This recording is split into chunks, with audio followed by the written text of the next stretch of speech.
It was a late autumn afternoon on the outskirts of Monroe, a quiet town in the Pacific Northwest. A gentle drizzle was falling. The cold wind slipped through the pine trees behind our alleyway. The cobblestone path was damp.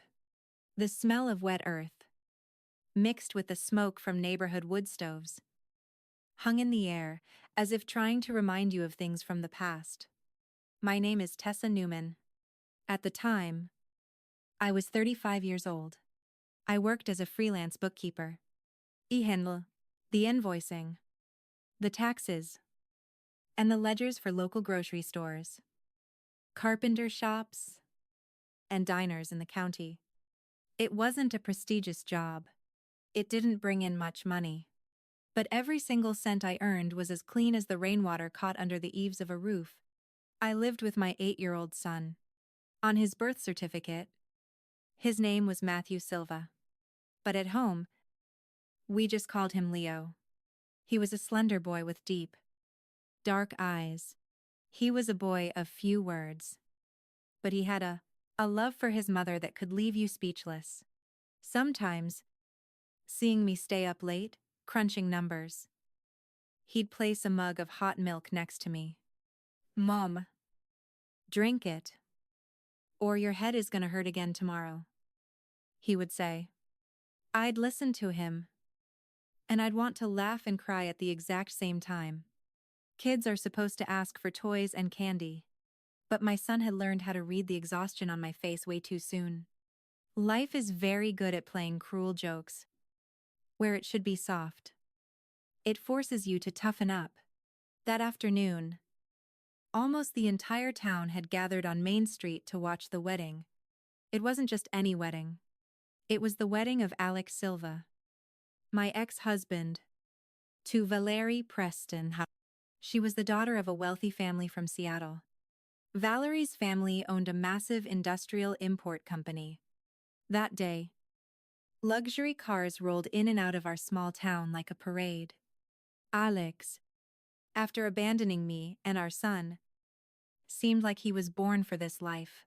One step, and he was showing off a custom-tailored suit. 2 steps, and he was climbing into a high-end SUV. People watched him, thinking his luck had finally changed. The music and the honking horns echoed all the way from the edge of town. The commotion of the wedding was so loud that even the windows of my small house vibrated slightly. The neighborhood kids ran behind the bridal motorcade, shouting, "Look at those cars, the bride is so pretty." I was sitting at my old oak table, my head bowed, sewing the hem of Leo's school uniform. The white shirt was already yellowing, its sleeves worn out from being used season after season. The needle pushed through the fabric. In a moment of distraction, it pricked my fingertip. A tiny, bright red drop of blood surfaced. I put my finger to my mouth in silence. Leo was sitting in the corner, doing his math homework. He looked up toward the alley, where the honking and laughter showed no signs of stopping. "Mom," he called out softly. I looked up and tried to smile. "What is it?" "Honey, that noise outside. Is that Dad's wedding?" My hand stopped. A question as light as a cotton thread had just squeezed my chest until it hurt. I put the needle down and looked at my son. I didn't want to lie to him, but I didn't want to use the sharp knife of adult truths to wound a child's heart either. "Yes," I said slowly. "Today, your dad is getting married." Leo lowered his eyes back to his notebook. He didn't cry. He didn't ask anything else. And that silence was exactly what terrified me. When a child stays too quiet, it usually means there is already a wounded place inside them. Adults think kids don't notice anything. They couldn't be more wrong. They know everything. They just don't have the vocabulary to express it yet. At the entrance to town, fireworks went off. Cheers erupted through the drizzle. A few local women walked past my front door. Thinking I couldn't hear them, they started gossiping. "Alex really hit the jackpot. Marrying a rich girl from the city. Look at those cars. It's blinding. I know. Right, and poor Tessa is barely scraping by. A woman who doesn't know how to keep her husband ends up losing everything. I smiled bitterly. In small towns, people love to say they pity others. But sometimes, that pity comes with a handful of salt, and it burns, right where it lands. I didn't go out to argue. What was the point? There is no golden padlock strong enough to shut a gossiping mouth. Leo dropped his pencil. He asked in a whisper. Dad isn't gonna come around here anymore. Is he? Mom, no. Honey. I answered. Dad is busy with his new family now. He nodded, making a soft sound, but it sounded like a dry leaf falling onto the patio. I got up and went to the kitchen to heat up the stove. Dinner that night was beef, stew with potatoes, some green beans, and a slice of bread. The smell of the stew filled the tiny kitchen. It was a harsh contrast to the smell of expensive perfume, new cars, and the banquet drifting in from the street. There was a time when I believed Alex was a genuine man. When we got married, he was broke. And so was I. We rented a tiny, cramped apartment near the farmer's market. In the summer, it was an oven. In the winter, the freezing wind from the coast slipped through the cracks in the windows. And yet, back then, he smiled often. There were days he'd come home from work, his shirt soaked in sweat, his hands stained with dust from the warehouse where he loaded boxes. Even then, he would lift Leo onto his shoulders. He would spin him around the living room and say, someday, I'm gonna buy you guys a real car. I'm gonna take you all the way across the country. I won't let you struggle forever. I believed him. When a woman loves, she sometimes believes, with the most naive part of her soul, our marriage had survived so much poverty. I actually thought our bond was indestructible. But it turns out, there are people who will endure hunger by your side. But they completely break the second someone from the outside offers them a ladder dipped in gold. I heard the motorcade getting closer. The horns blared right in front of my alley. A white luxury bridal car rolled slowly past my door, followed by several gleaming black SUVs. Through the crack in the wooden shutters, I saw Alex. He was sitting inside, his hair perfectly styled, wearing a flawless suit. He was smiling as if he had never owed anyone an apology in his life. Next to him was Valerie, wearing an immaculate white gown and a sparkling diamond necklace. I didn't feel jealous. Truth be told, at that point, I was no longer young enough to feel the kind of jealousy that tears your soul apart. What hurt at me was seeing the image of a man who had promised to protect us from the rain. And now, he was driving past our leaky roof, without even bothering to look back. Leo was looking outside, too. He was standing right behind me without me realizing it. His little hand was gripping the edge of my sweater. Mom, he whispered. Dad didn't even look at our house. I turned around and stroked his hair. Some people do see, honey, but they prefer to pretend they don't. I looked up at me. I knew the phrase was harsh for an 8-year-old, but there are truths that, if wrapped in too much sugar, only taste more bitter when you finally have to swallow them later in life. The cars passed. They left behind a trail of exhaust fumes and fading music. The small house that belonged to me and my son was once again filled with nothing but the sound of rain drumming on the tin roof, the bubbling of the stew, and the scratching of Leo's pencil on his notebook. I thought that day would mark Alex's final exit from our lives.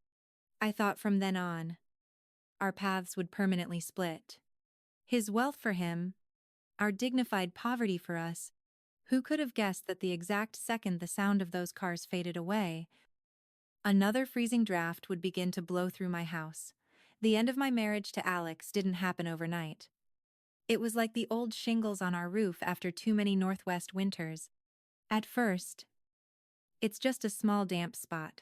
Then, the water starts seeping into the wood. By the time you finally notice, the entire ceiling is rotting away. In late 2018, Alex started traveling to Seattle frequently. He said his company had new partners, and he needed to expand his network. Like any wife, I wanted to believe my husband was working hard for his family. During that time, whenever he came home late, I'd keep his dinner covered and heat it up the second he walked through the door. I figured if he was working that hard, the last thing he needed was a nagging wife. But there are things a woman's intuition catches without anyone having to explain them. Alex started changing, beginning with his shirts. He used to not care what he wore, as long as it was clean. Suddenly, he started wearing expensive cologne instead of his cheap drugstore aftershave. He spent more time in front of the mirror, combing his hair meticulously. One day, while I was folding laundry, I teased him. "You're awfully vain lately. Are you going to Seattle to see clients? Or a beauty queen?" He was fastening his watch. He stopped for a second and let out a dry laugh. "Don't be ridiculous. In business, image matters. City people look down on folks from small towns." The way he said small towns entered my ears softly. But it stung. I looked at myself in the closet mirror. I was wearing an old sweater. My hair was tied up in a messy bun, and my hands still smelled like dish soap. I knew I wasn't glamorous. But years ago, that same man told me I looked beautiful even in thrift store clothes. As long as I smiled at him, from then on, dinner conversations dried up. I would serve him his food, and he wouldn't take his eyes off his smartphone. Leo, who was just a little over 5 at the time, would run up to him holding a plate. "Dad, are you gonna play blocks with me tonight?" Alex would pat his head, quickly, without looking away from the screen. "Another day. Buddy, Dad is busy. Once is fine. Twice is fine. 2. But when it happens over and over, a child learns to retreat." Leo stopped asking. He started sitting alone in a corner with his toy box. I would look at my son and feel a sharp pain in my chest. Adults falling out of love is one thing, but forcing a child to stand in the middle, measuring how much leftover affection they get, is just cruel. Then came the strange phone calls. Alex would step out onto the patio to answer and lower his voice. One early morning, his phone screen lit up on the nightstand. I saw a text from a contact saved as V. Preston, Imports. The text read, "Come up early tomorrow. I'll be waiting." My heart dropped. "Who is texting you at this hour?" I asked. Alex snatched the phone. His brow furrowed. "A client. You're an accountant. You should know clients sometimes text after hours." I stared at him for a long time. I wanted to keep pushing, but I stayed quiet. Not because I was stupid, but because, in that moment, I was still mourning the loss of my home. I mourned for my son, and I mourned the years we spent sharing scrambled eggs for dinner just to get by. They say women have an infallible sixth sense. It's true. But having good intuition doesn't mean you have the courage to shatter your own reality right then and there. In early 2019, Alex packed his bags. He said he needed time to think, space to focus on his career. I watched him from the doorway, dragging his suitcase across the patio. Leo wrapped his arms around Alex's leg, crying. "Where are you going?" "Dad, are you not going to sleep here anymore?" Alex crouched down to peel his son's hands off his leg.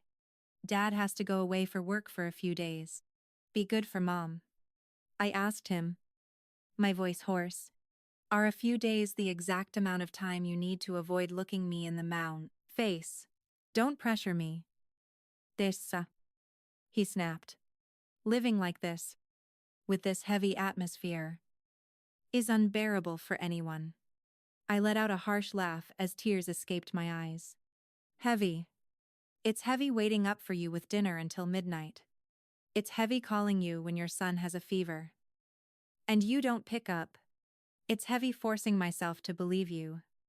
Despite the secret text messages, Alex stayed quiet for a few seconds. Then, he said something I will never forget. You've changed. Tessa. You just don't understand me anymore. It was laughable. When a man decides to leave, he is fully capable of turning his wife's pain into her own fault. As if the victim of the abandonment was the cause of the betrayal, people can twist the truth however they want. What followed were endless, grueling months. Alex rarely came around. The money he sent became scarcer and scarcer. I juggled balancing my clients' books with taking care of Leo, constantly asking myself what I had done wrong. My mother would call me from her small town, listen to me cry, and just sigh. "My sweet girl," she would say, "torn clothes can be sewn. But when a person's soul is broken, there is no needle that can fix it." I didn't answer her, because I was still harboring hope. Hope is a very strange thing. A lot of times, it doesn't save you. It just prolongs the agony. It was only when Alex dropped the divorce papers on the table that I finally understood it was truly over. He sat across from me wearing a wrinkle-free shirt and a cologne I didn't recognize. He spoke very calmly. "I'll let you keep full custody of Leo. I'll pay child support every month. If you need anything, just ask. But please, do not make a scene. I have a career and a reputation to uphold." I stared at him. His reputation depended on my silence. Alex frowned. "Don't get defensive. Let's handle this like civilized adults." I signed, not because it had stopped hurting, but because I realized that holding on to someone who desperately wants to leave would only make me pathetic in my own eyes. I kept Leo. Alex promised to send the money every month. He promised to pick up his son on weekends. He promised to be there for his birthdays.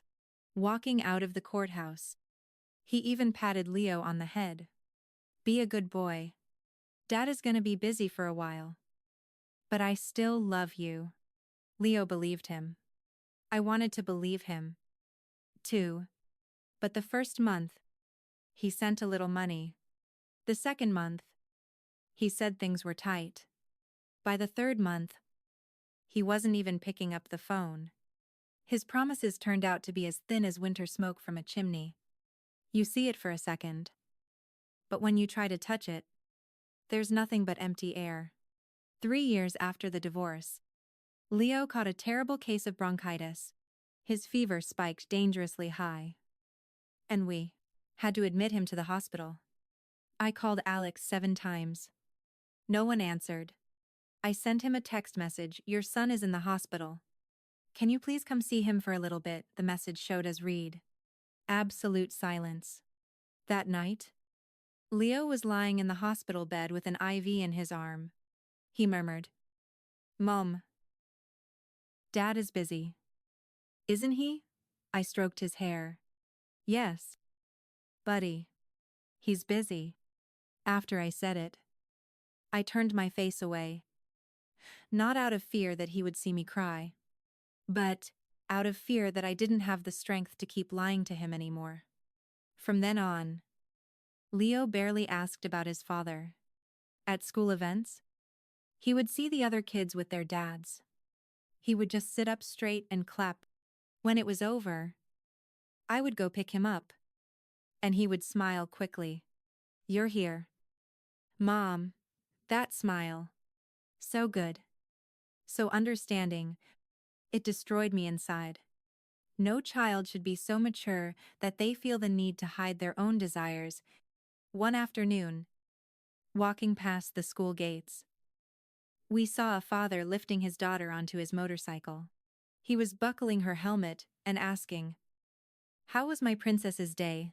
Leo stopped to watch. I asked him. What's wrong? Honey. He shook his head. Nothing. Mom. Let's go home. I'm hungry.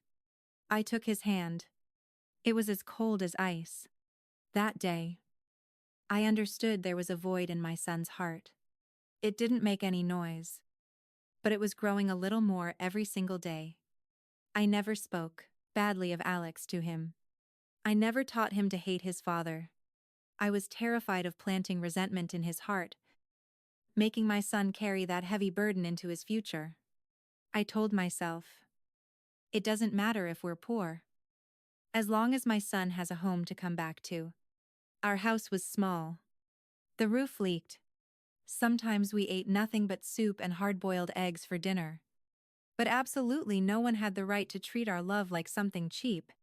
I thought that peace of mind would to be enough for me. I didn't care if Alex was rich, who he married, or how he lived.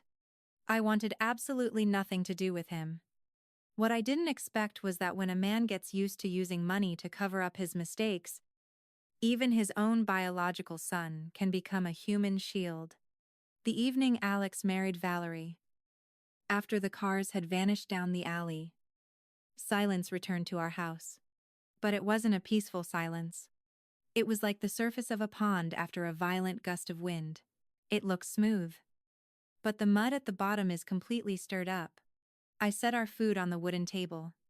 Leo, sitting across from me, poked his beef stew with his fork without bringing it to his mouth. The food was still hot. The green beans were perfectly cooked, but the boy was eating like he had lost his sense of taste. I put a piece of beef on his plate and said softly, "Eat. Honey, you have your reading homework to do later." Leo nodded. Then, he looked up and asked, "Mom? Dad got married today. Is he gonna remember me from now on?" My hand froze. That question was sharper than the needle that had pricked me hours before. I looked at him, trying to keep my voice steady. "You are his son. Nobody can ever change that. But Dad hasn't come around here in a very long time." I didn't know what else to say. Some questions from children are so brutally honest that adults just want to look away. I ruffled his hair. "Eat your dinner. You think silly things on an empty stomach? Your brain is like a cell phone. When the battery gets low, it starts glitching." Leo let out a very faint giggle. I laughed with him, even though inside, I felt as bitter as if I were chewing on pine needles. That's how poor folks survive. Even to comfort each other, we have to invent a joke. Just as we finished dinner, a delivery van pulled up to the front gate. A man in a blue raincoat called out from the yard, "Is this the residence of Tessa Newman?" I put the dishes down and walked out onto the porch. "Yes, that's me." He pointed to a cardboard box strapped into the back of the van. "I have a package for you. Cinderes Alex Silva." Hearing that name, Leo came running out of the house. His eyes lit up like someone had just flipped on a light switch. "Dad sent me a present." "Mom." I looked at the cardboard box. It was old. It was covered in layers of overlapping packing tape. One corner was crushed, and it had a thick smudge of dust on it as if it had been sitting in a storage unit for months. The delivery driver handed me a clipboard to sign. "They specifically told me to deliver this tonight. I'm just doing my job." "Mom." I signed it with a lump in my throat. "Specifically tonight. Right on the day he was marrying another woman. A man who, in almost 3 years, I couldn't find the time to take his son out for a sad hamburger. Chose his wedding day to send a package. There are plenty of coincidences in the world, but those kinds of coincidences rarely smell right." Leo crouched next to the box, placing both hands on the lid. "Open it." "Mom, maybe Dad bought me a robot." Seeing the pure hope in his smile broke my soul. The worst part about being a kid is that you keep harboring hope for people who have already forgotten you. I grabbed a box cutter and sliced the tape. The sound of the plastic ripping grated on my ears, like an old scar being torn open on my chest. I folded the flaps back. There was no robot inside. No new clothes. No expensive gift. There was only a red plastic toy car. It was so old the paint was peeling off. One of the wheels wobbled. The hood was scratched. And one of the little doors was popped out of its hinge. It sat there, wrapped in crumpled newspaper balls, like a piece of junk rescued from the bottom of a basement. Leo froze for a few seconds. Then, he yelled, "Whoa, my car!" I was paralyzed. I recognized that car immediately. How could I forget it? It was the birthday present Alex bought Leo when he turned 2. Back then, we were living in that tiny apartment near the market. Alex worked as a warehouse loader in the mornings and a delivery driver in the afternoons. There were days he'd come home incredibly late. His back destroyed. His hands covered in scrapes. The night before Leo's 2nd birthday, he pulled this red toy car from behind his back, grinning from ear to ear. It's no fancy brand or anything, but I bet he's gonna love it. I skipped lunch a couple of days to buy it. I had scolded him affectionately. "Why aren't you eating? He's a baby. He doesn't even know what's going on." Alex scooped Leo up in his arms and guided the baby's hand to touch the roof of the toy car. Of course he knows my son is gonna have a real car someday. Today, it's plastic. But tomorrow, Dad's gonna buy a real one and take you guys to see the ocean. I believed those words the same way you believe the sun will rise the next day. We were poor, but in that tiny apartment, Alex's laughter and Leo's babbling made me feel richer than anyone on earth. And now, that exact same car was returning in a ragged cardboard box. On the exact day, Alex was putting on a tuxedo for another woman. Memories, if kept carefully, are a warm place to return to, but if they are thrown in your face at a moment like this, they are like a thorn. They don't kill you, but they ache with a dull, continuous pain. Leo hugged the toy car, wiping the dust off the hood with his hand. Dad still kept my car. Mom, Dad really does remember me, doesn't he? I looked at my son. The lump in my throat was so tight I could barely breathe. I wanted to tell him that if his father actually remembered, he would have been there when he had a 104-degree fever, that if he loved him, he would have asked what he was eating, what grade he was in, or if his clothes still fit. I wanted to tell him that if his father had even an ounce of paternal love, he wouldn't have made his son watch a bridal motorcade from a window like a spectator at a circus. But I swallowed the words. I crouched down next to him and gently rubbed the dust off the wheels. "I'm sure he found it and wanted to send it to you." Leo looked at me. "Can I keep it, Mom?" I looked at the car. Suddenly, a very strange sensation washed over me. It wasn't anger. It wasn't sadness.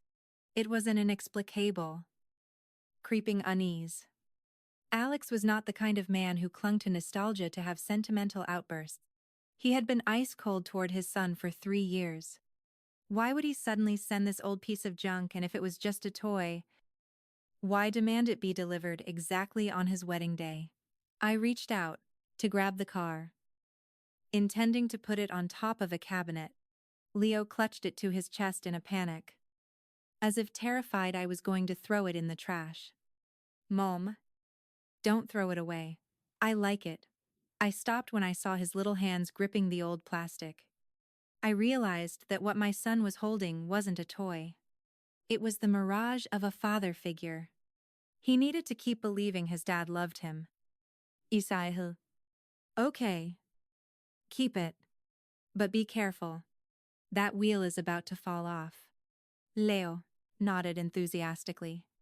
He put the car on the table, grabbed a damp cloth, and started wiping it down with absolute devotion. He cleaned it meticulously, as if wiping away the dust could somehow make the past shine again. Kids think in such simple terms, But adults know there is grime that doesn't stick to objects. It sticks to souls.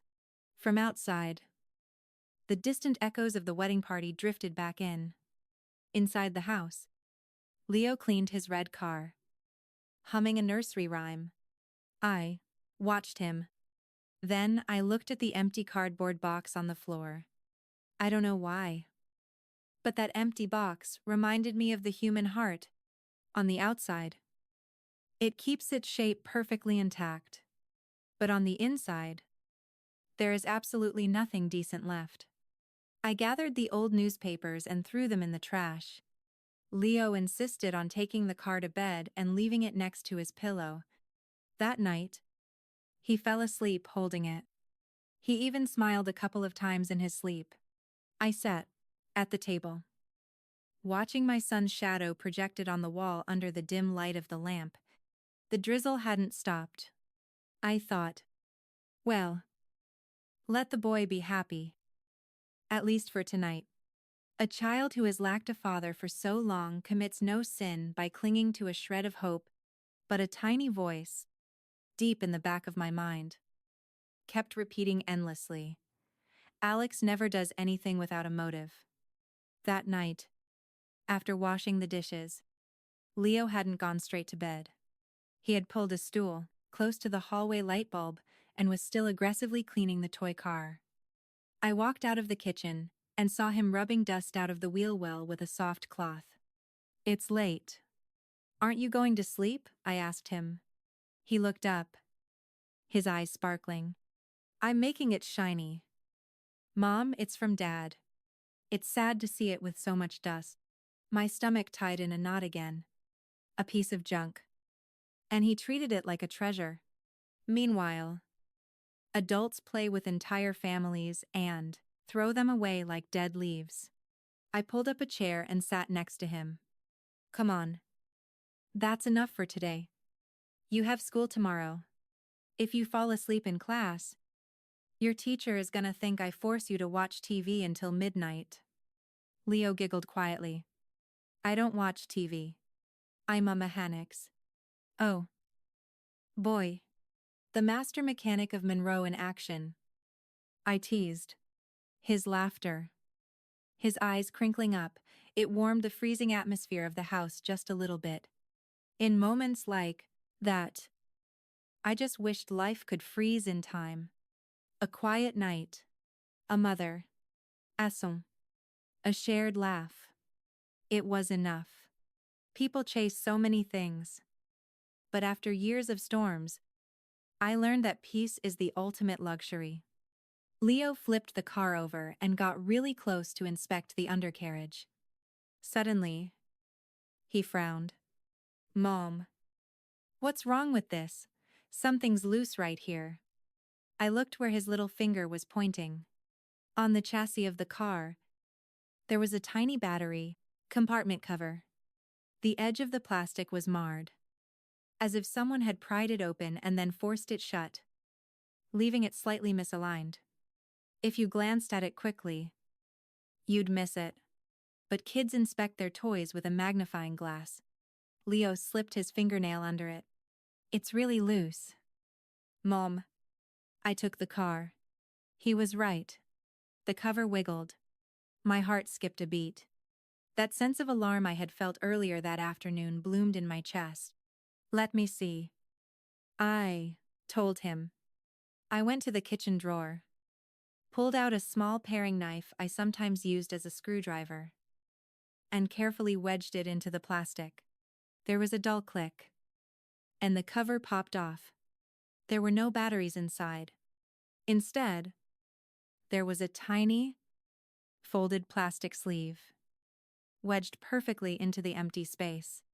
I pulled it out. Leo's eyes went wide. What is that?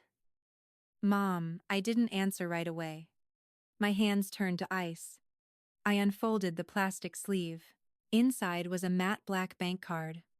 It looked wildly different from the standard debit cards my local clients used. Stuck to the card was a piece of paper, folded into quarters, with a few handwritten lines. I recognized Alex's handwriting instantly. Leo leaned in closer. What does it say? Read it to me. Mom. I took a deep breath and unfolded the paper. Under the yellowish light of the hallway bulb, the text was crystal clear. I owe you this. This money is for your future. The pin is your birthday. Don't tell anyone. When I finished reading, a brutal chill ran down my spine. And not because the words were touching, but because the situation was terrifyingly abnormal. A man who ignores his son for almost 3 years. A man who doesn't pay child support. A man who never asks if he is sick or doing well in school. On the exact day he marries another woman, he hides a black VIP bank card inside a toy and mails it.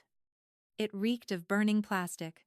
Even someone who knew nothing about money would be suspicious. But Leo was different. He didn't have the malice of an adult. He grabbed my hand, overflowing with excitement. Mom, Dad really loves me. He left money for me. I turned my head to look at him. His face was glowing with pure happiness. In that moment, I felt torn between two shores. On one side was the cold, calculating reality of adults. On the other was the fragile, desperate hope of my son. If I was too harsh, I was terrified I'd extinguish that rare joy. If I stayed quiet and pretended everything was fine, I felt like I was encouraging him to cling to a rotting rope. I stroked his hair. It seems like Dad wanted to send you something. Leo immediately asked. Is there a lot of money on the card? Mom, to know that. We have to go to the bank to check it. Go check it. Mom, if there's money, you can buy a new winter coat. And you can buy me a backpack that isn't ripped. Hearing that? A massive lump blocked my throat. An 8-year-old boy hears the word money, and he doesn't immediately think about buying a PlayStation. He thinks about a coat for his mother and his patched-up backpack. Poverty forces children to mature entirely too fast. And that maturity is like a knife to a mother's heart. I folded the paper and slipped the card back into the plastic sleeve.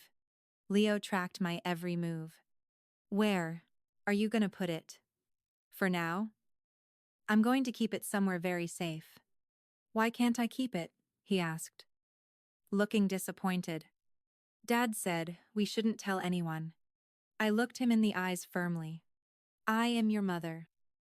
No matter what happens, you always have to tell me first. Understood. He thought about it for a second, then nodded. Yes. I stood up and walked toward the old oak wardrobe in my bedroom. On the top shelf, there was a tin box where I kept our social security cards, his birth certificate, and important documents. I put the card and the note inside and closed the lid. Touching that box, it felt as heavy as a tombstone. If Alex genuinely wanted to support his son, he would have set up clean wire transfers. Or, at the very bare minimum, he would have called me to clear the air. He could have even come to the house and handed me the money face to face, the way a father should. But hiding a black card inside a toy, like it was contraband, with a note saying don't tell anyone, that doesn't scream a father's love. That screams using your child as a front for something else. Leo was standing right behind me. He asked in a tiny voice, Mom, are you really gonna go to the bank tomorrow? I turned around. Yes. After I drop you off at school, I'll head into town to figure out what this is all about. Remember to remind me later. I'll remember, he smiled, hugging his red toy car against his chest. And then, out of nowhere, he asked me a question that shattered my soul. If there's money on the card, does that mean Dad is gonna come back and live with us? I was speechless. The question was of such heartbreaking innocence. I crouched down in front of him and held him by the shoulders. Listen to me, buddy. There are things in life that cannot be fixed just with money. Leo blinked. I was just asking. I pulled him into my chest. He was so small. He was so warm. And his hair still smelled like the afternoon sun. I hugged him fiercely, as much to comfort him as to comfort myself. That night, he fell asleep very quickly. The toy car pressed against his cheek. I lay next to him, staring up at the ceiling with my eyes wide open. The wind rattled the window panes, whistling through the cracks. In my head, the words from that note played on a loop. I owe you this. For your future, don't tell anyone. The more I thought about it, the colder I felt. Sometimes, gifts that look like compensation are actually traps wrapped in ribbons of affection. The next morning, it was still freezing outside. The mist hadn't quite formed into heavy raindrops, but it hung in the air like icy dust, sticking to my hair, my shoulders, and the handlebars of my old bicycle. I woke up earlier than usual. I made Leo a bowl of chicken noodle soup with a hard-boiled egg. While he ate, the boy kept shooting side glances toward the top of the wardrobe. I knew exactly what he was thinking. A child's mind is a blank canvas, hearing about money for his future. He was surely already imagining new sneakers, an intact backpack, or maybe even that his mom would stop staying up until 2:00 a.m., surrounded by invoices and calculators. I watched him, feeling equal parts, tenderness, and absolute dread. Childhood hope is like a very tender, green sprout, but if a toxic wind hits it, it snaps instantly. When he finished, Leo slung his worn-out backpack over his shoulders. Before walking out the door, he tugged on my sleeve and whispered, "Don't forget to check the card." Mom, I fixed the collar of his jacket. "I won't forget. But you go to class and focus on studying. Don't let your mind wander." He nodded. But he asked one more thing. "If there really is money, are you going to be happy?" I stopped. Happy. If a poor person says they aren't happy to see money, they are a hypocrite. But there are joys that, even before they bloom, I show you the thorns hiding underneath. I will only be happy if I know that money is clean. And if I know that it is 100% yours. Leo wrinkled his nose. Can money be clean or dirty? I let out a half smile. Of course. Money that you earn yourself. Or money that is given to you clearly with the right paperwork that is clean. But money that falls into your hands without knowing where it came from. You have to be very suspicious of that. Nobody gives away $100 bills for free. Oh, he said, probably only understanding half of it. But that was enough for me. I walked him to the school gates. After taking a few steps, he turned around to look at me. I gave him a reassuring wave. Only when I saw him disappear into the building did I pedal my bike toward the bank ATM in the town square. There was more activity on the street than usual. Women coming back from the grocery store, delivery trucks unloading, and vendors setting up their coffee carts and flower stands. The rumble of engines, the haggling, and the greetings made the card in my pocket feel even more surreal. Like a dream entirely out of context. I leaned my bike near the ATM. My hands were freezing. I didn't know if it was the weather or my nerves. I looked around. No one was paying attention to me. What interest could anyone have in a woman wearing an old winter coat and scuffed boots standing in front of an ATM? Sometimes poverty is an excellent invisibility cloak. Nobody suspects you could be holding something valuable. I slid the card into the slot. The screen prompted me for the PIN. I typed in Leo's birth date. Every asterisk that appeared on the screen made my heart skip a beat. The menu loaded. I pressed check balance. The seconds of waiting felt like an eternity. Finally, a number flashed onto the screen. Yuan. Lambe. Ling ling ling. I stood absolutely paralyzed. I blinked. I stared at the number over and over again. $1.2 million. It wasn't 12,000. It wasn't 120,000. $1,200,000. An amount that someone like me doing the bookkeeping for the local bakery or the town diner would barely see written down in a lifetime. In that second, my mind went completely blank. I could hear the Bevenanjaa, cars in the background, the baker shouting from across the street, the tapping of the rain against the metal ATM housing, but all the sounds felt incredibly distant. 2 millions. Anyone else would be jumping for joy. And I was shaking. Too. But absolutely not from excitement. That sum was far too overwhelming for my life. Or my son's life. With that money, I could fix the entire roof. I could buy Leo a real desk. I could pay for English tutors. Teach him how to play an X-dot instrument. Take him to the community pool. All those things I used to look at the price tag for. Only to turn away, resigned. I could also pay off all the medical debt from when he got sick. But precisely because it was so much money, a violent chill ran through my body. I am a bookkeeper. I know that a single penny in the wrong place can bring down an entire corporate audit, and here were over $1 million. Hidden inside a cheap plastic toy. With explicit instructions not to tell a single soul. Transparent money does not need hiding places. Honest money is not slid under the door like a thief in the night. The ATM asked if I wanted to perform another transaction. I stared at the screen. With the touch of a single button, I could withdraw cash. Just a little bit. Maybe a few $1,000s to waterproof the roof before the heavy winter storms hit. Every time it rained hard, my kitchen ended up covered in mop buckets. Leo used to joke that we had an indoor river. He would laugh. I would bite my lip to keep from crying. My finger hovered just inches from the withdraw cash button. But I stopped. I did not eject the card. I did not print a receipt. And I did not withdraw a single cent.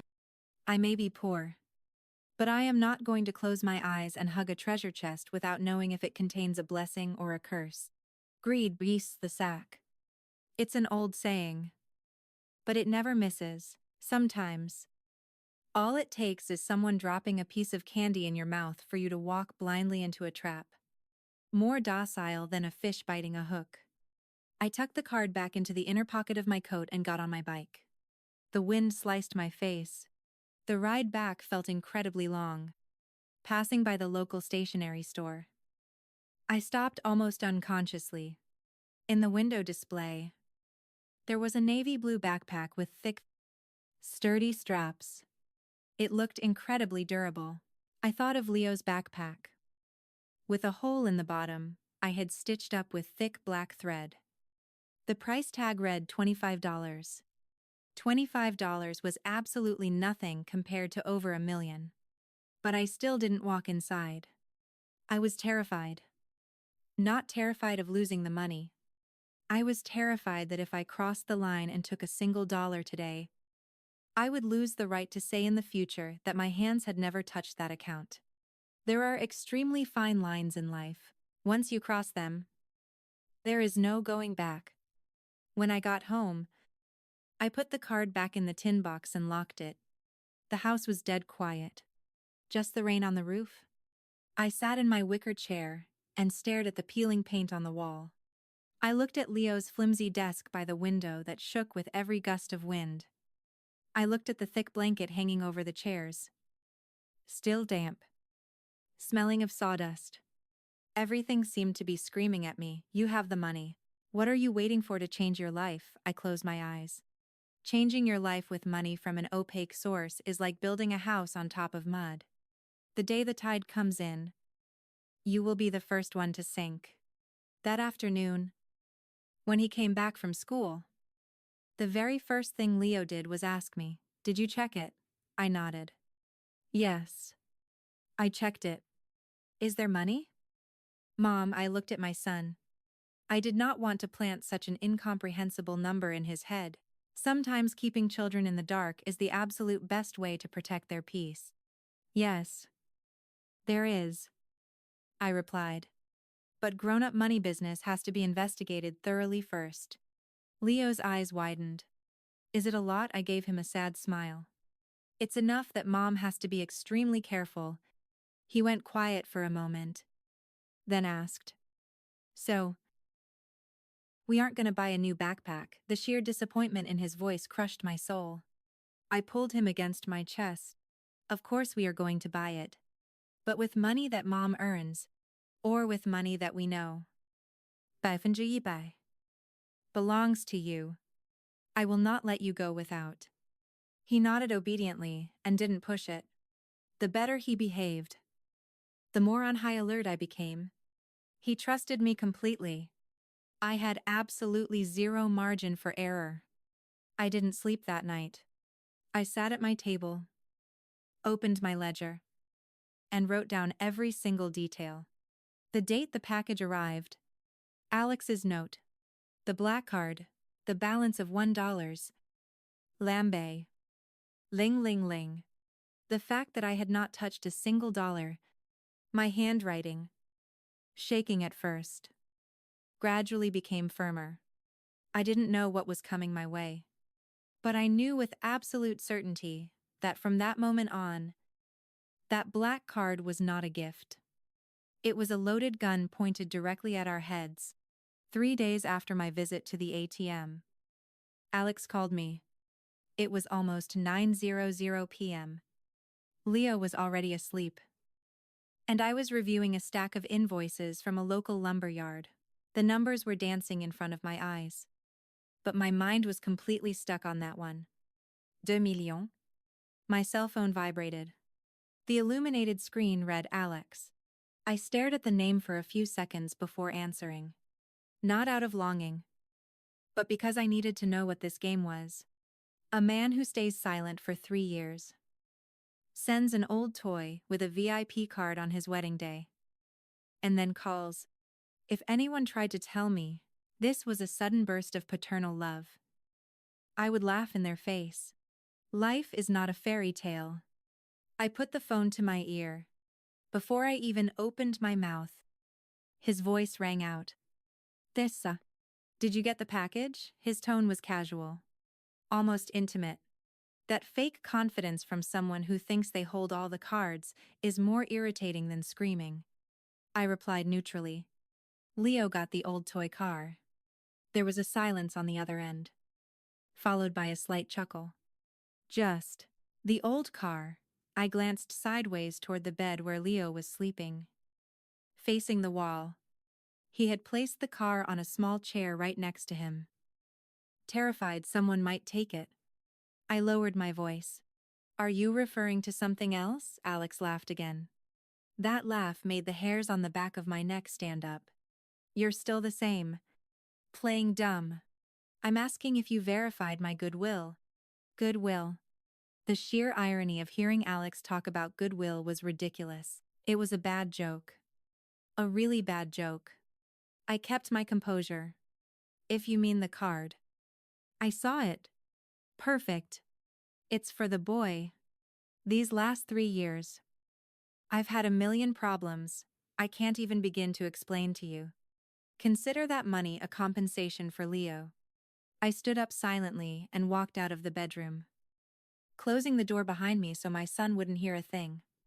With my free hand, I activated the voice recorder on an old burner phone I kept on the table. I'm not a tech expert, but I know the basics. With a guy like him, what he says today, he will deny tomorrow. Words vanish into thin air. Even a signed document can be twisted, let alone a phone call. I spoke slowly. A compensation hidden inside a toy. You could have done a transparent wire transfer. Or we could have drafted a legal agreement with a notary. What is all this "don't tell anyone" nonsense? Alex sighed, clearly losing patience. You always blow everything out of proportion. I wanted to give the kid a surprise. It is a massive surprise. I am terrified he won't know how to handle the weight of it. You are so exhausting. Tessa, I give you money for your son. And you still don't trust me? Or are you just scared that now that I have actual means? Leo is gonna prefer to come live with me as soon as he dropped that line. I understood everything. The edge of the knife was finally showing. He wasn't just sending money, he was testing my reaction and throwing out a thinly veiled threat about custody. I kept my tone rock solid. Leo is perfectly fine with me. Since we split. You've barely bothered to check if he's breathing. For you to suddenly care about his future requires me to know exactly where these funds came from. He let out a dismissive laugh. Perfectly fine, the house is falling apart. His clothes are too small. And he can't even afford to play in a little league. You call that perfectly fine. My stomach twisted into a hard knot. He wasn't even here. But every single one of his words seeped into my house, pointing out the rusted roof and the broken desk. However, I was not going to let him break me. You really care that much now, 3 years. And you haven't even paid full child support. Alex paused. I had my reasons. Work was bad. Now the situation is different. You need to look at the big picture and stop ruining in the kid's future because of your own pride. How fantastic. The man who abandons his son comes back to give the mother moral lectures about his future. Talk is incredibly cheap. Anyone can build castles in the sky. I closed my eyes and cut straight to the chase. Whose name is on that bank account? Why do you care? It's for Leo. If it's for him, his mother has the right to know. Tessa. Stop digging where you don't belong. I told you it's for him. With the password I know. Delivered to your door. Is that not enough for you? No. It isn't. Alex's tone turned ice cold. You are still just as stubborn. You're wrong. I shot back. I used to be way softer. That's why I believed your lies for so long. I heard the flick of a lighter. He was probably lighting a cigarette. When we lived together, and he got frustrated, he would go out to the patio to smoke, claiming men needed to let off steam too. It seems men have plenty of methods to let off steam. Meanwhile, women are expected to swallow everything in silence and keep taking care of the kids. Very modern. Very unfair. Alex lowered his voice. Look. I'm being serious with you. It is a lot of money. If you're smart, neither you nor the kid will ever want for anything. Leo is my son. I'm not gonna let him live in misery. Misery. I let out a soft laugh. Poverty is nothing to be ashamed of. Alex. Abandoning your own blood, yes. That dart hit the bullseye. He stayed quiet. But men of his caliber don't admit their mistakes. They just change tactics. Tessa. Stop getting defensive. I just got married. I have messes everywhere.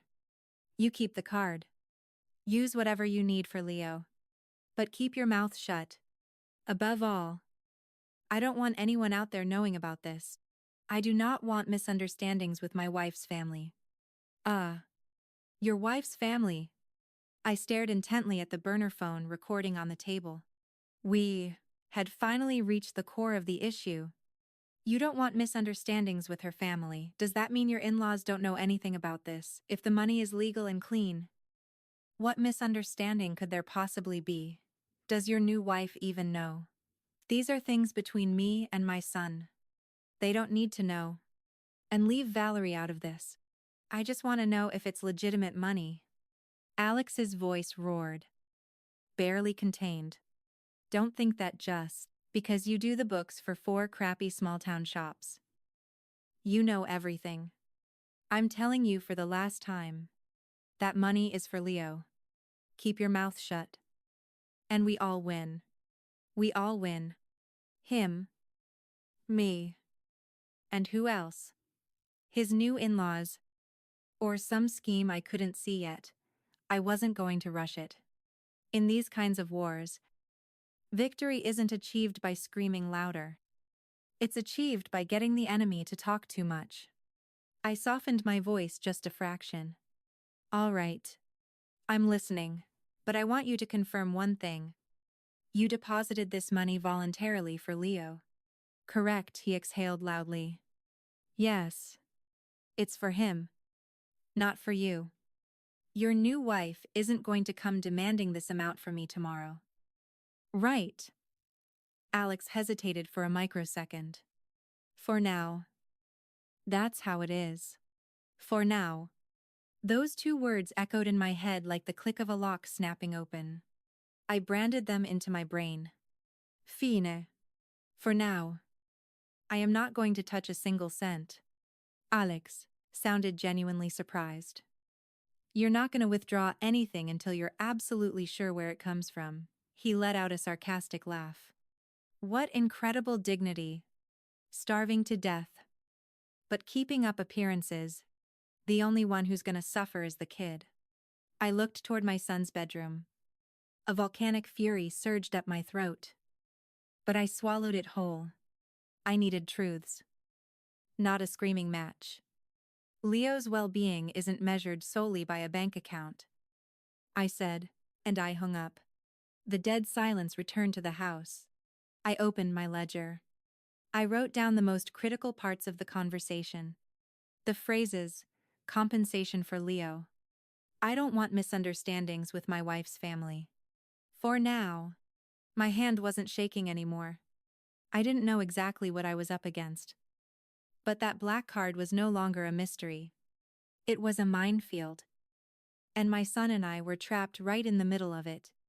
And if I just spent my time, crying and playing the victim, I would be the perfect wild card for him to play the savior dad.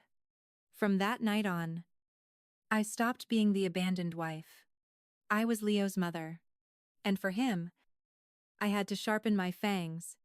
The next morning, after dropping Leo off at school, I biked back to the local bank branch. This time, I didn't stay at the ATM. I walked right inside. The offices were spotless, gleaming glass walls, and the AC blowing a warm breeze. I adjusted my old winter jacket. Suddenly, my hands calloused from scrubbing pots and typing on calculators felt entirely out of place in that marble environment. A young, perfectly groomed teller walked up. How can I help you? Ma'am, I placed the black card on the counter with a firm voice. I want to activate SMS alerts for all transactions on this account. It's linked to my son. I am his mother. The girl, whose name tag read Chloe, looked at the card, and then looked at me. There was no disgust in her eyes. But there was obvious bewilderment. A woman wearing thrift store clothes asking to manage a VIP black card was jarring. That's how the world works. At the market, people pick the prettiest apples. It's the exact same with people. Chloe asked for my ID. Thank God I brought my driver's license. Leo's birth certificate. And the divorce decree, granting me sole physical custody. She typed on her keyboard for a long time. Finally, she said, I can activate a secondary alert system for you as the legal guardian. But to manage the actual ownership of the account, we would have to cross-reference the original account opening file. There is a very strict protocol for these Tier 1 cards. The phrase original file set off an alarm in my brain. And who signed to open that file, I asked. She hesitated. I cannot provide you with that information without a formal request. But you can file a written petition. I nodded, knowing paperwork as well as I do. I knew there are doors you cannot kick down. You have to find the right key.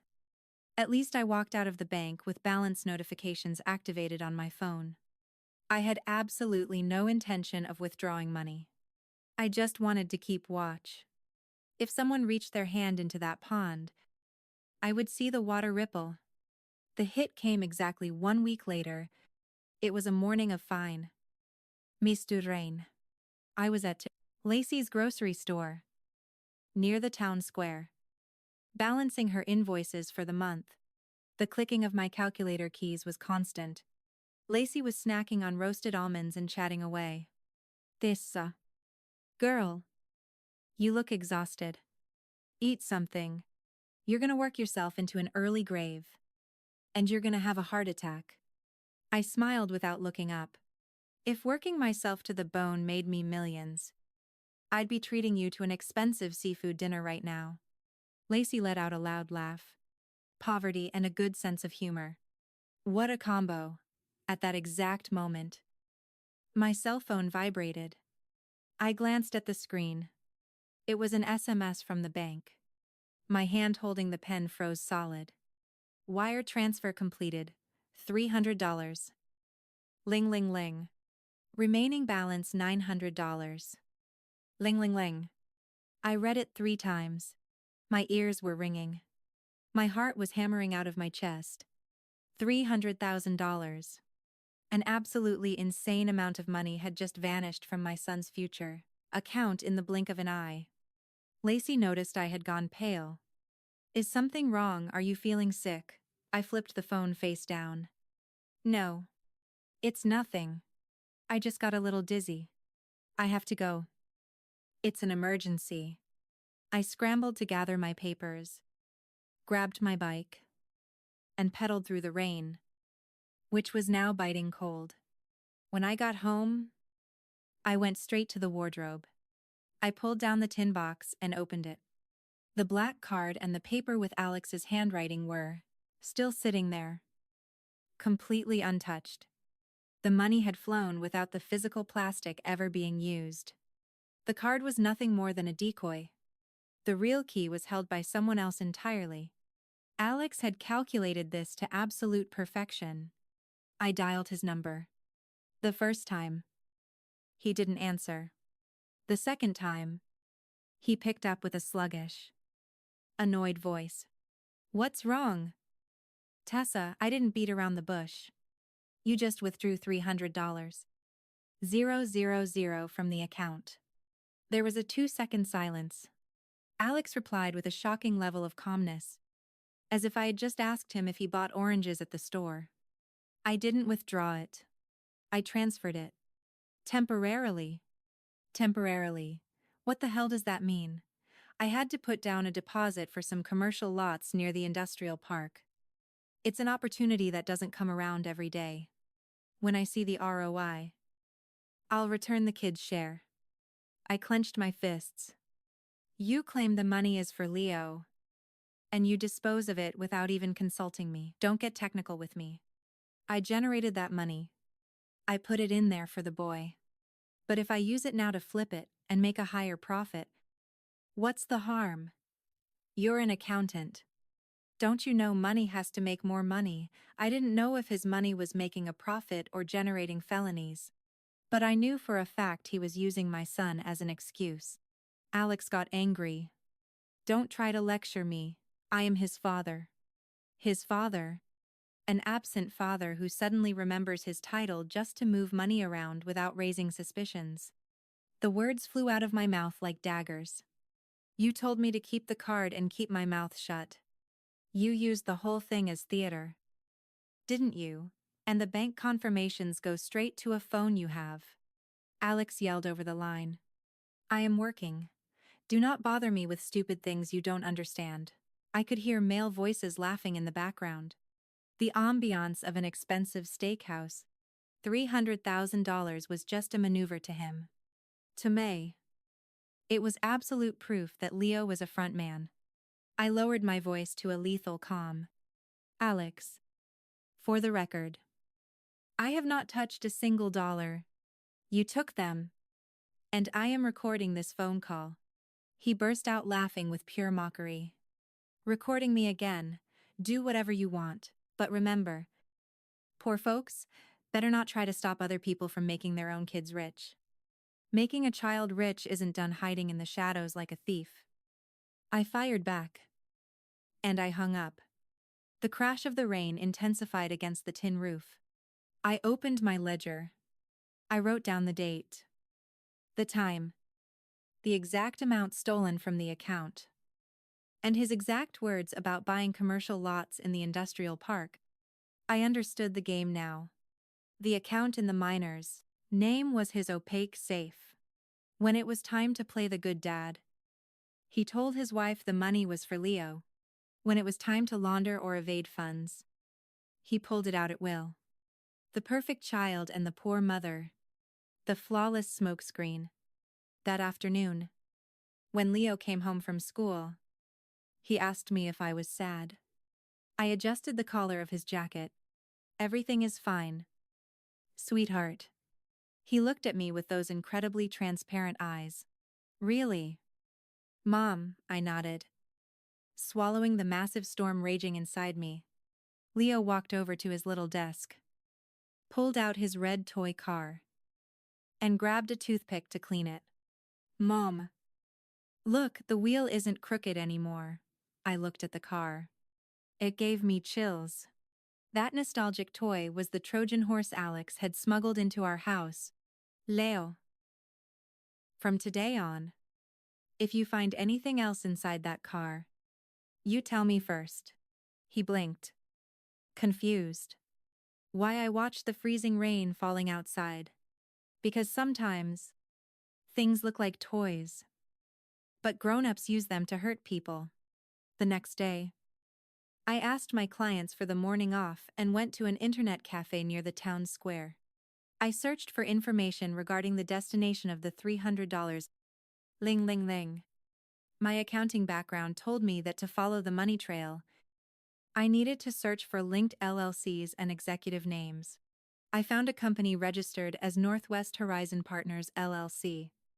The name sounded massive and important, but its registered corporate address was a rundown house in a ghost town, 2 counties over. I narrowed my eyes. A company with ridiculously low initial capital and a phantom address was invoicing brutal sums of money. The sole registered managing director was listed as Phil Silva. My blood ran cold. Phil was Alex's cousin. When I was still married, Phil spent his entire life crashing at our house, begging for loans, always pitching absurd business plans that ended in total bankruptcy. His own aunt, Rose, Alex's mother, once told me that Phil is a total deadbeat. Be careful lending him anything. You'll never see it again. And now, that deadbeat was directing the LLC that was receiving massive wire transfers from my son's bank account. I walked out of the internet cafe with my head spinning. There's a saying, no matter how deep a cat buries its mess, the tail always sticks out. When I got home, Leo was out on the patio. He was sitting on the ground with the red toy car disassembled. Using a small stick, he was digging into the hollow space of one of the wheels. What are you doing? I asked, leaning my bike against the wall. Fixing it. When I roll it, it makes a weird noise. There's a rock or something inside. I crouched down. Sure enough, one of the rear wheels was wobbling way more than it should. Leo pulled a little harder on the plastic, and the axle popped, sending the wheel rolling across the cement. At the exact same time, something minuscule fell out from inside the axle housing and hit the ground with a faint click. I picked it up. It was a cellular SIM card. I froze completely. Leo's eyes went wide. Mom? Why is that inside my car? I clenched the SIM card in my fist. A violent shiver crawled from my feet all the way to the base of my neck. So, in addition to the VIP bank card hidden underneath, there was a SIM card jammed into the wheel well. This car wasn't a nostalgic keepsake. It was the complete starter kit for a massive financial fraud. Alex had even hidden the mobile SIM linked to the bank account inside it. He probably fully intended to retrieve it later, completely forgetting how curious a little boy is with an old toy. I kept my calm artificially. Go wash your hands. Leo, I'm going to see what this is. Is it Dad's phone thingy? Yes. I walked to the kitchen drawer and pulled out my old Nokia brick phone, the one I used to use for work calls years ago. I slid the SIM card in. My heart was beating so aggressively, my hands were literally shaking. The absolute second the phone caught a cellular signal, An avalanche of messages flooded the tiny screen. There were dozens of SMS texts, bank OTP verification codes, wire transfer notifications, reminders for appointments with corporate notaries, alerts from a commercial real estate agency. There were transaction logs from the exact same day, the $300. 000 was transferred. I sat back in my chair, feeling like I had turned to ice. The bank card sitting in my tin box was just plastic. The actual, true control of the money was locked inside this tiny SIM card. Alex sent me the bank card so I would genuinely believe the money was for my son. But he retained all the operational passwords and authorization codes right here. His only fatal error was hiding it a little too well. And failing to retrieve it in time. Leo approached me, looking terrified. Is something bad happening? Mom. I hugged him tightly. It's none of your business. Sweetie. It's just grown-ups doing ugly things sometimes.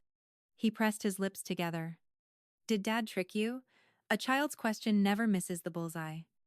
Dad did some things I don't fully understand yet. But from now on, I am taking charge. Do not speak to anyone about the bank card or this chip. We found. No one. Understand, not even Grandma.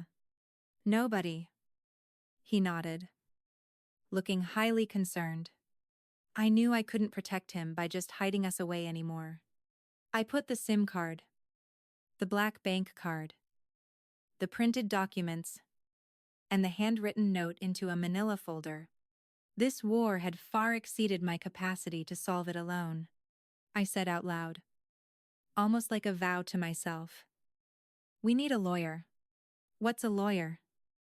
Mom, I managed a bitter smile. It's someone who is. I'm going to help us talk to people who do bad things, but think they are right. He laughed softly, but immediately turned serious again. Are you scared? I looked at the red toy car with the broken wheel. Yes, but if I stay scared forever, they are going to end up taking away your entire future. That very afternoon, I locked the folder away. The next morning, I took the day off work and went to the law office of Arthur Castle. Located on a main street in town, the signage was incredibly discreet. I walked up the stairs, my heart beating 1,000 miles a minute. After waiting 10 minutes, a man in a gray dress shirt ushered me in. Are you Tessa, please? Come in. I sat down and placed the folder on his massive desk. I was wringing my hands nervously. Arthur poured me a glass of water. Take it easy. Drink a little water and tell me everything from the beginning. In family law, mothers usually start off very nervous. We'll take it, step by step. His tone was slow, highly professional, but deeply human. I swallowed hard, and I told him everything. The wedding, the cardboard box, the VIP card with $1. Lambe. Ling ling ling. Alex's phone call. The theft of the $300. Ling ling ling. The shell company run by his cousin Phil, and the SIM card hidden inside the toy wheel. Arthur listened without interrupting once. He took brief notes on a legal pad. Then, he looked up and asked, You haven't withdrawn a single cent from that account? No. Nothing. Absolutely nothing. Excellent. Because the standard defense strategy for an individual like this would be to accuse you of embezzling the minor's funds or paint you as an erratic spender. I slumped in my chair. I am terrified he's going to try to take Leo away from me. Arthur looked me dead in the eye. To prevent that, we have to prove two things. First, that you have been the sole as Reavers' exclusive caregiver for the child since the divorce. Second, that Mr. Silva's sudden reappearance is not a burst of paternal love, but a fraudulent financial maneuver in which he is using a minor as a straw man. It hurts to hear that a father's love has to be proven with medical bills. Or it doesn't exist. I whispered. The courts do not judge based on spilled tears. Tessa.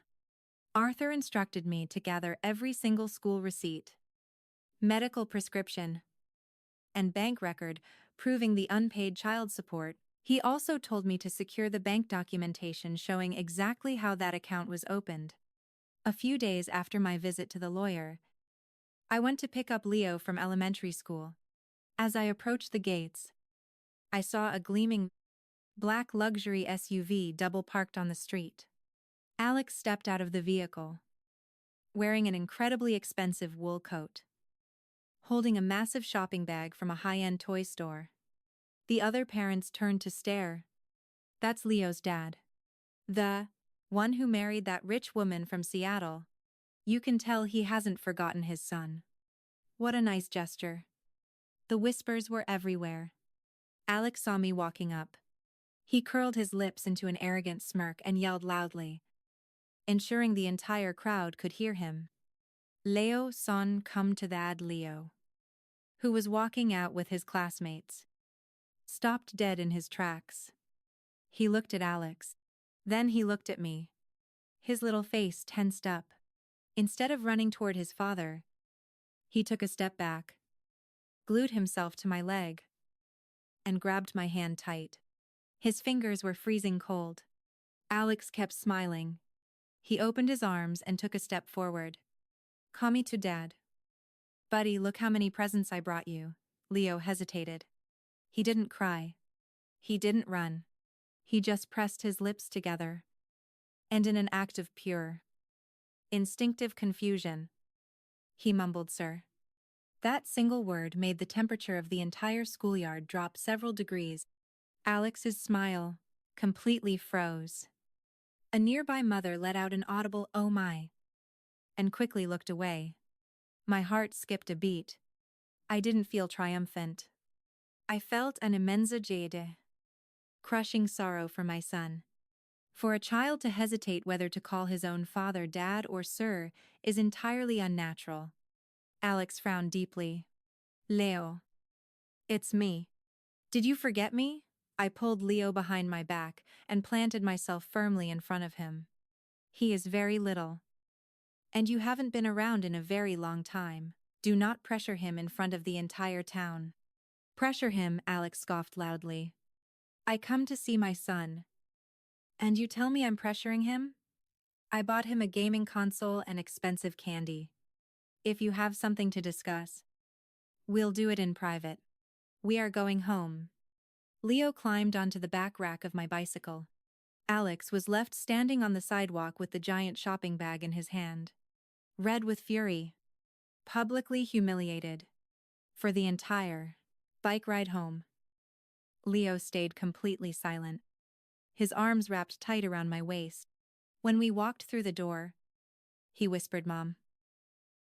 Did I do something bad? Calling him that I swallowed the lump in my throat? You call him whatever you feel in your heart. You never have to lie." That same afternoon, while I was preparing some chicken noodle soup, I heard a car pull up to the front gate. I assumed it was Alex coming back for round 2. But stepping out of the car was Valerie, his new, elegant wife. And right behind her was Rose, my ex-mother-in-law. Valerie was wearing an immaculate cream-colored trench coat, seemingly oblivious to the mud in our driveway. I dried my hands on a towel and walked out onto the porch. "Can I help you?" Valerie offered a forced, highly educated smile. Tessa. I came here to talk to you reasonably. I know you've been through a lot, but Alex's situation is very different now. We live in Bellevue. We are close to the best private schools. The boy needs opportunities that you, with your precarious bookkeeping job and this house, simply cannot provide him. You should think about his future and grant us full custody." Her words sounded very refined, but they were daggers wrapped in silk. "If you really love him, let him go." That was the psychological trap. "Valeria," I said calmly, Children are not houseplants that you just uproot and place wherever there is more sunlight. When Leo had a 104-degree fever, and we couldn't even afford his medicine, where were all of Alex's good opportunities? Then Valerie looked away for a split second. Alex had undoubtedly spun her a story where I was the villain, the bitter, resentful ex-wife, holding his son hostage. Rose stepped in, immediately turning on her automatic tears. Tessa. Leo is my grandson, the first boy in the Silva family. You cannot keep him here living in absolute misery. You are young. You can get remarried and have more kids, but the Silvas cannot lose this boy. I pulled my hand away from Rose's reach. Mom. My son is not a last name you require to continue your bloodline. He came out of my body. I raised him. When he cries at night, I am the one holding him. Do not come here begging for him now, just because your bank accounts are full. The meeting ended in a glacial silence. As Valerie walked back to her car, she gave at me a look in which I perceived something very close to doubt. I just looked at her and said, "Don't ask what I am doing with my son. Ask your husband where he's getting the money. He's hiding in an account under my boy's name." 3 days later, a certified letter arrived from a major Seattle law firm.